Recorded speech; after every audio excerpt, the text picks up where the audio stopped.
Hello everyone, welcome back to the code crunch tech school. तो आज इस video में हम बात करेंगे functions with parameters and functions with return value. Functions with parameters यानी कि फंक्शंस जो कुछ इनपुट्स लेते हैं वो। पैरामीटर्स जावास्क्रिप्ट में इसीलिए ज़रूरी होते हैं क्योंकि ये आपको फ्लेक्सिबल और डायनेमिक कोड लिखने की सुविधा देते हैं। पैरामीटर्स के साथ आप एक ही फंक्शन को अलग-अलग तरीके के डेटा के साथ यूज़ कर सकते हैं, जिससे हमारा कोड ज़्यादा रीयूजेबल हो जाता है। तो जैसे लास्ट वीडियो में हमने जाना था कि फंक्शंस क्या है, उसे डिक्लेयर एंड कॉल कैसे करवा सकते हैं, तो यही फाइल हमने क्रिएट की थी लास्ट वीडियो में। अभी ये जो हमने फंक्शन क्रिएट किया था उसके बाद ये जो पैरेंथेसिस है एंड कॉल करवाने के बाद ये जो पैरेंथेसिस है उसी में हम हमारे पैरामीटर्स पास करते हैं। तो यहाँ पर हमने फंक्शन डिक्लेयर किया तो ये जो पैरेंथेसिस है उसी में हम पैरामीटर दे सकते हैं, जैसे कि पैरामीटर 1, पैरामीटर 2 एंड ये जो कॉल करवाने के बाद पैरेंथेसिस है उसमें हम आर्ग्यूमेंट्स पास कर सकते हैं, जैसे कि कोई स्टूडेंट का नाम है, उसका रोल नंबर है, उसकी सरनेम है या फिर एज है। तो ये सारी चीजें हम एज एन आर्ग्यूमेंट पास कर सकते हैं। तो यहाँ पे पास कर सकते हैं आर्ग्यूमेंट 1, 2, 3 कुछ ऐसा। अभी यहाँ पे आर्ग्यूमेंट 1 होगा तो वो यहाँ पैरामीटर 1 को जाएगा एंड आर्ग्यूमेंट 2 होगा तो पैरामीटर 2 को जाएगा। ऐसे ही जितने आर्ग्यूमेंट हम पास करेंगे उतने यहाँ पर हम पैरामीटर्स ले सकते हैं। एंड अब जो पैरामीटर्स हैं उनको हम यूज कर सकते हैं अपने फंक्शंस के अंदर, अपने स्टेटमेंट के अंदर। तो ये जो हमने बात की उसे चलिए एक एग्जाम्पल के रूप में समझते हैं। तो यहाँ पे मैंने एक फाइल क्रिएट की है function parameter and return value dot JS. तो यहाँ पर मैं एक बेसिक फंक्शन लिख देती हूँ, फिर हम उसको समझेंगे। तो यहाँ पे फंक्शन मैं क्रिएट कर रही हूँ, लेट्स से फुल नेम। यहाँ पे मैं पैरामीटर में F name and L name pass कर रही हूँ। अभी ये जो फुल नेम है उसे हम करवाते हैं कॉल एंड यहाँ पे एफ नेम तो लेट्स से कोई भी नाम एंड एल नेम तो कोई भी लास्ट नेम एंड यहाँ पर हम उसे कॉन्केट करके देख लेते हैं। तो लॉक करवाएंगे हमारा first name and last name कुछ इस तरीके से कि हे। ये जो कॉन्केटनेशन है उसकी भी हम बात करते हैं अभी थोड़ी देर में।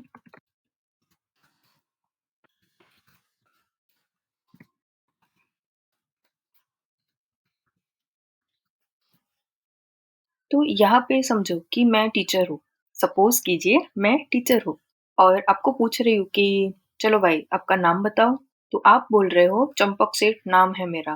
तो यहाँ पे वो वैल्यूज पास हम कर सकते हैं पैरामीटर्स में। तो लेट्स से ये जो चंपक है वो एफ नेम को असाइन हो गया एंड ये जो सेठ है वो एल नेम को असाइन हो गया। एंड अंदर स्टेटमेंट में जब मैंने दोनों स्ट्रिंग को कॉन्केटिनेट किया तब आया चंपक सेट। तो यहाँ पे लेट्स से हम इसको कर रहे हैं रन करने के लिए सिर्फ नोड एंड अभी लिखना है हमारा फाइल का नेम। तो यहाँ पे आ गया हे चंपक सेट। ये पूरी स्ट्रिंग कॉन्केटिनेट होके हमें आउटपुट मिल रहा है। आई होप कि आप लोग समझ रहे होंगे। अच्छा, यहाँ पे हम एक और कॉन्सेप्ट क्लियर करते हैं जो कि है स्ट्रिंग इंटरपोलेशन का। जैसे कि हमने यहाँ लिखा है कुछ इस तरीके से कि ये जो कंसोल लॉग फिर हे फिर दिया है प्लस फिर दिया है ये ब्लैंक स्ट्रिंग क्योंकि हमें बीच में स्पेस चाहिए। ये हे के बीच में स्पेस है, फिर ये प्लस हमने किया एफ नेम फिर स्पेस दिया फिर एल नेम। तो ये हमें पूरा तीनों ऐसे कॉन्केटिनेट करके देगा। तो वैसे ही एक और तरीका है यूजिंग टेम्पलेट लिटरल्स। तो ये एक और तरीका है टेम्पलेट लिटरल्स का यूज करके हम स्ट्रिंग को जोड़ सकते हैं। चलिए लिख के ही देखते हैं।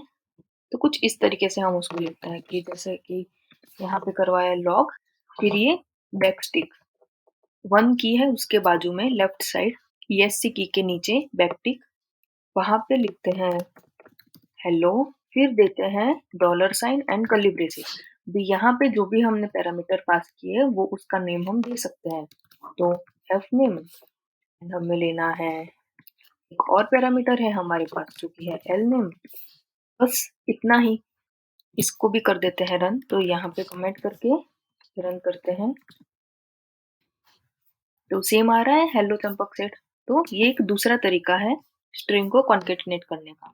तो वैसे ही एक दूसरा एग्जांपल लेके भी समझते हैं। एक और फंक्शन क्रिएट करते हैं, लेट्स से फंक्शन नेम ले लेते हैं कैलकुलेट। इसमें पैरामीटर हम लेते हैं नंबर 1 एंड नंबर 2। तो इस बारी हम कुछ नंबर के साथ खेलेंगे एंड ये जो कैलकुलेट फंक्शन है उसे हम कॉल भी करवाएंगे कुछ इस तरीके से।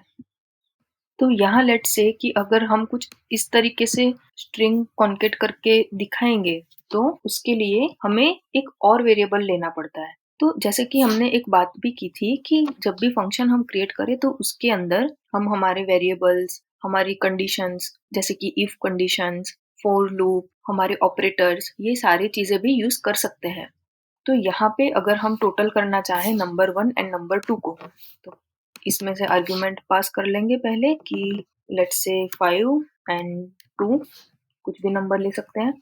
एंड यहाँ पर अगर चलिए कुछ इस तरीके से अगर हम लॉक करवाए टोटल, फिर हम ये जो फर्स्ट टाइप हमने देखा था ना कॉन्केट करने का, उससे कर रहे हैं पहले, फिर इससे भी करके देखेंगे नंबर 1 नंबर 2। तो आपको क्या लगता है कि ये हमें टोटल करके देगा? चलिए देखते हैं। नहीं, ये हमें दे रहा है 5 2, पर हमें तो चाहिए इसका टोटल नंबर 1 एंड नंबर 2 का। तो जब भी हम इस तरीके से कॉन्केटिनेट करते हैं ना, तो उसके लिए हमें एक वेरिएबल क्रिएट करना पड़ता है। तो लेट्स से कुछ भी वेरिएबल ले लेते हैं sum and number 1 plus number 2 and हमारा जो सम है वो हम यहाँ पे ले लेंगे। फिर रन करके देखते हैं, कर देते हैं कमेंट। तो आ गया टोटल 7, 5 प्लस 2 7। अभी यहाँ पे हमें एक वेरिएबल लेने की जरूरत पड़ी, लेकिन क्या अगर हम हमारा जो दूसरा तरीका है जैसे हम टेम्पलेट लिटरल्स करके जानते हैं, तो उससे करें तो कुछ इस तरीके से कर सकते हैं। जैसे कि हमने लॉक करवाया, उसमें बैकटिक्स ली, फिर टोटल कीज। यहाँ पे लेट से हमारा डॉलर साइन में हमें चाहिए नंबर 1 प्लस नंबर 2 का सम चाहिए हमें। ये मैं कर देती हूँ कमेंट। तो यहाँ पे आ गया टोटल इज 7। तो कुछ इस तरीके से हम दोनों यूज कर सकते हैं। तो ये हमने सीखा कि फंक्शन में पैरामीटर्स कैसे पास कर सकते हैं एंड जब कॉल करवाए तो आर्ग्यूमेंट्स कैसे पास कर सकते हैं, एंड जो स्ट्रिंग कॉन्केटिनेशन है वो भी हमने कॉन्सेप्ट क्लियर कर दिया। अभी फंक्शन में एक और चीज है जो है फंक्शन विथ रिटर्न वैल्यू। तो अभी वो समझते हैं। तो यहाँ पे मैं कमेंट कर देती हूँ कि अभी हम फंक्शन विथ रिटर्न वैल्यू सीख रहे हैं। ये सारी चीजें मैं कर देती हूँ कमेंट। तो अभी एक फंक्शन क्रिएट करते हैं एंड उसी में ही समझेंगे फंक्शन विथ रिटर्न वैल्यू को। तो मैं एक फंक्शन ले लेती हूँ से सम टू नंबर, इसमें नंबर 1 एंड नंबर 2 हमारे पैरामीटर्स हैं एंड यहाँ पे हमारा फंक्शन हम करवा देते हैं कॉल एंड यहाँ पे लॉक करवा देते हैं हमारे number 1 plus number 2। Not a number आ रहा है क्योंकि आर्ग्यूमेंट तो हमने पास किया ही नहीं। तो लेट्स से देते हैं 4 8, कुछ भी नंबर हम दे सकते हैं। अभी करते हैं रन, आ गया 12, सही है। पर अभी यहाँ पे मोस्टली बिगिनर्स क्या मिस्टेक करते हैं कि यहाँ पे ले लेते हैं लेट एंड लेट से कि सम करके एक वेरिएबल लिया एंड उसी में हमारा ये फंक्शन हमने कॉल करवाया। ये सही तरीका है कि हाँ ऐसे कॉल हम करवा सकते हैं। एंड यहाँ पे वो करते हैं कॉन्सोल एंड कुछ तरीके से रिजल्ट लेके ये सम कर दिया। अभी वो बिगिनर्स को क्या लगेगा कि ये जो सम है उसमें हमें जैसे यहाँ पे हमको टोटल मिल गया 12, वैसे यहीं पे भी 12 मिल जाएगा। रन करके देखते हैं क्या आता है। तो ये हमारा रिजल्ट आ रहा है अनडिफाइंड। तो यही बड़ी गलती है कि ये जो कंसोल करवाया हमने नंबर 1, नंबर 2 का, या फिर ये कंसोल लॉग प्रिंट करने का मतलब ये नहीं होता कि वो वैल्यू रिटर्न कर रहा है। वो हमें अनडिफाइंड मिल रहा है, वो वैल्यू हमें रिटर्न नहीं कर रहा है। तो ये जो कोड है वो मैं कमेंट ही कर रही हूँ ताकि आप लोगों को नोट्स मिल जाए एंड आप रिवीजन कर सको। अभी जो फंक्शन विद रिटर्न वैल्यू है वो समझते हैं। इसे मैं कर देती हूँ कमेंट एंड सेम फंक्शन में समझते हैं। ये हम रिमूव कर देंगे। तो फर्स्ट तरीका देखते हैं रिटर्न करने का। यहाँ पे हमने लिया एक वेरिएबल सम, उसमें नंबर 1 एंड नंबर 2 का टोटल करवा देते हैं एंड यहाँ पे कुछ इस तरीके से इसे रिटर्न करते हैं कि हमें सिर्फ लिखना है रिटर्न एंड किसको रिटर्न करना है, ये सम को हमने कर दिया रिटर्न। अभी जैसे ऊपर हमने कुछ इस तरीके से लिखा था, तो अभी देखते हैं कि ये जो रिजल्ट है वो क्या अभी भी हमें अनडिफाइंड मिल रही है? नहीं, अभी हमें रिजल्ट मिल रहा है 12, क्योंकि हमने ये जो सम है उसे रिटर्न करवाया है। एक और तरीका भी है, जैसे कि इसे मैं कर देती हूँ कमेंट। ऐसे डायरेक्ट भी रिटर्न करा सकते हैं कि रिटर्न नंबर 1 प्लस नंबर 2, कुछ इस तरीके से भी हम रिटर्न करवा सकते हैं। अभी एक और बात कि यहाँ पे फंक्शन में रिटर्न के बाद अगर आप कुछ भी चीज लिखना चाहते हो तो वो कभी वर्क नहीं करेगी, बिकॉज यहाँ फंक्शन की डेफिनेशन का एक रूल होता है कि रिटर्न के बाद फंक्शन में कुछ भी काम नहीं करेगा। तो ये बात हमें ध्यान रखनी है कि सम के बाद कोई भी चीज वर्क नहीं कर सकती है। जैसे कि इसे हम कर देते हैं कमेंट। आप ये ध्यान रख सकते हो कि ये एक दूसरी मेथड है रिटर्न करने की, इस तरीके से भी हम रिटर्न कर सकते हैं। अभी यहाँ पे लेट्स से हमने वेरिएबल लिया, यहाँ पे सम को रिटर्न करवा दिया एंड यहाँ पे कंसोल लॉग में लिख रही हूँ, कुछ भी कंसोल लॉग लिख सकते हैं, जैसे कि मैं लिख रही हूँ कोडक्रेंच टेक्स्ट स्कूल मैंने लिख दिया। पर यहाँ पे आपको कुछ डिसेबल तरीके से लगेगा, एक एरर भी या फिर वार्निंग भी दे रहा है कि अनरीचेबल कोड डिटेक्टेड। तो ये वर्क ही नहीं करेगा रिटर्न के बाद। अगर यही चीज, इसे कर देते हैं कॉपी एंड यही चीज अगर मैं यहाँ पे यूज करूँ तो ये वर्क करेगी। रन करके देख लेते हैं। तो ये आ गया रिटर्न के पहले की कोडक्रेंच टेक्स्ट स्कूल, पर रिटर्न के बाद वो वर्क नहीं करेगा। अब यहाँ पे एक दूसरी मेथड से भी सीख लेते हैं, जहाँ पे स्पेस भी कंज्यूम होगी, जहाँ पे वैल्यू को किसी वेरिएबल में स्टोर नहीं करना पड़ेगा एंड उसे डायरेक्ट रिटर्न कर सकते हैं। तो कोई भी मेथड रॉन्ग नहीं है, कोई भी मेथड यूज करके कर सकते हो। तो यहाँ पे मैं सिर्फ लिख देती हूँ कि ये जो है वो सेकंड मेथड है हमारे फंक्शन की वैल्यू को रिटर्न करने वाला। तो यहाँ पे एक फंक्शन ले लेती हूँ मैं, ऊपर के फंक्शन को मैं कर देती हूँ कमेंट, ताकि ये सेकंड मेथड वाला ही हमें आउटपुट मिले। यहाँ पे लेट्स से नाम ले लेते हैं यूजर नेम, पैरामीटर्स में पास कर देते हैं नेम, यूजर नेम को कॉल करवा देते हैं कुछ इस तरीके से एंड यहाँ पे आर्ग्यूमेंट पास करते हैं, जैसे कि मैं ले लेती हूँ सीसी टेक्स्ट, कुछ भी नाम ले सकते हैं। अभी यहाँ पे जैसे हमने ऊपर देखा ना कि बैकटिक्स करके हम हमारी स्ट्रिंग कॉन्केट कर सकते थे, तो वैसे ही यहाँ पे हम कर सकते हैं रिटर्न, फिर बैकटिक्स का यूज करके user name is with dollar and curly braces, उसमें हम ले सकते हैं हमारा नाम। ये रिटर्न भी हो गया। अभी इसे रन करके देखते हैं, तो कुछ आया ही नहीं। तो यहाँ पे बिगिनर्स मोस्टली क्या मिस्टेक करते हैं कि मैंने वैल्यू रिटर्न कर दी है पर वो शो क्यों नहीं हो रही, मैंने तो कॉल भी सही तरीके से करवाया है, फिर दिक्कत क्या हो रही है। तो यहाँ पर यही ध्यान रखना है कि आपने स्टोर वैल्यू रिटर्न तो कर दी है लेकिन कोई वेरिएबल में स्टोर नहीं करवाई। तो वहां पर हम लिख सकते हैं जैसे कि कुछ इस तरीके से, ये पूरा इसमें ऐड कर सकते हैं कुछ इस तरीके से भी।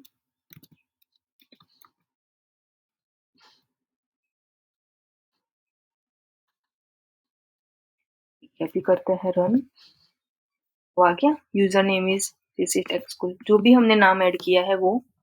या फिर एक और तरीके से भी कर सकते हैं,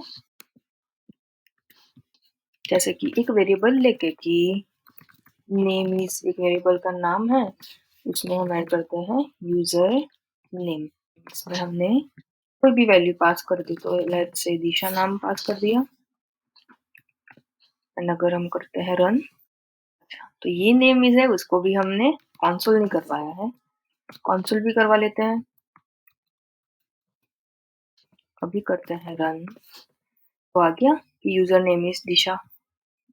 तो ये तो बात हो गई सेकंड मेथड की। एक और चीज कि यहाँ पे सपोज करें यूजर ने वैल्यू ऐड ही नहीं की, तो फिर क्या आता है? Undefined, right? तो जैसे कि हमने हमारे पिछले वीडियोस में इफ कंडीशन के बारे में बहुत अच्छी से तरीके से पढ़ा है, तो हम यहाँ पे वो कंडीशन अप्लाई कर सकते हैं। तो एक और एग्जांपल ले लेते हैं, इसे कर देते हैं कमेंट। ये सारी चीजें एक नोट्स की तरह ही है, जिससे आप इजीली रिवाइज कर सकते हो। मैंने ये फंक्शन ले लिया, अभी मुझे इस लाइन की जरूरत नहीं है, इसकी भी नहीं है, इसे अनकमेंट कर देते हैं। एंड कुछ भी आर्ग्यूमेंट हम पास नहीं कर रहे, तभी तो आएगा ना अनडिफाइंड। तो यहाँ पे हम कंडीशन एक ऐड कर सकते हैं, जैसे कि अगर यहाँ पे इफ ऐड करें एंड जो नेम है हमारा, अगर वो आ रहा है अनडिफाइंड, तो यहाँ पे लॉक करवा दो कि प्लीज एंटर योर नेम, या फिर रिटर्न करवा दो। अभी रन करके देखते हैं, तो आ गया प्लीज एंटर योर नेम, क्योंकि यहाँ पे हमने कुछ भी आर्ग्यूमेंट पास नहीं किया है। अब एक और तरीका है कि अनडिफाइंड के बदले हम क्या यूज कर सकते हैं, तो वो है एक्सक्लेमेटरी मार्क, जो कि हमने ये पढ़ा था ऑपरेटर में। तो इसे हम क्या बोलते थे? इसे हम बोलते थे नॉट ऑपरेटर।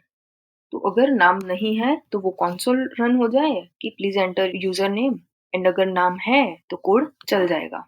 तो चलिए इसको भी हम यूज करके देख लेते हैं। ये अनडिफाइंड है, तो उसे हम कर देते हैं रिमूव, एंड यहाँ पे सिर्फ लगा देंगे कि नॉट नेम, तो प्लीज एंटर योर नेम, या फिर वैल्यू हमारी रिटर्न हो जाएगी। रन, तो ये आ गया कि प्लीज एंटर योर नेम। एक और चीज है कि अगर आप चाहते हो कि मुझे ये अनडिफाइंड वाली ऐसी सिचुएशन आनी ही नहीं चाहिए, तो यहाँ पे आप क्या कर सकते हो, एक डिफॉल्ट वैल्यू दे सकते हो। जैसे कि यही फंक्शन हम ले लेते हैं, इसे कर देते हैं कमेंट।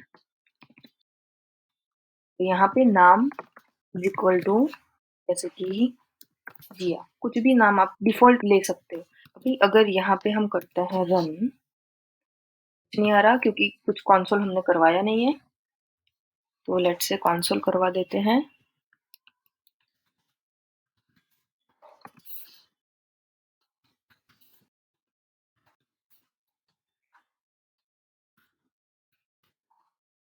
ये आ गया कि यूजर नेम इज जिया, जो कि डिफॉल्ट नेम है। पर अगर यहाँ पे कुछ मैं ऐड कर दूं, लेट्स से ट्रू, कर देते हैं सेव, अगर रन करें तो यहाँ पे आ गया कि यूजर नेम इज ध्रुव, जो हमने आर्ग्यूमेंट में पास की। तो अगर कोई यूजर नेम पास कर रहा है, तो वो डिफॉल्ट नाम ये जिया है, उसको ओवरराइट करके डिस्प्ले हो जाएगा। जैसे कि ये जो हमने लिया ध्रुव, तो ध्रुव ओवरराइट करके ये जिया की जगह पे वो आ गया। अभी ये इस तरीके का जो कोड है ना, ये इफ वाला, नॉट नेम, ये इज इक्वल टू अनडिफाइन वाला जो कोड था, ये तो ये ज्यादातर तब यूज होता है जब हम रिएक्ट का कोड करते हैं। तो आई होप आज हमने जो बात की functions with parameter and function with return value, तो सारे एग्जाम्पल आपको समझ में आए होंगे। कुछ भी डाउट है, कुछ भी इश्यू है, तो प्लीज आप कमेंट सेक्शन में बता सकते हो। मिलते हैं नेक्स्ट वीडियो में। Till then keep watching, keep learning.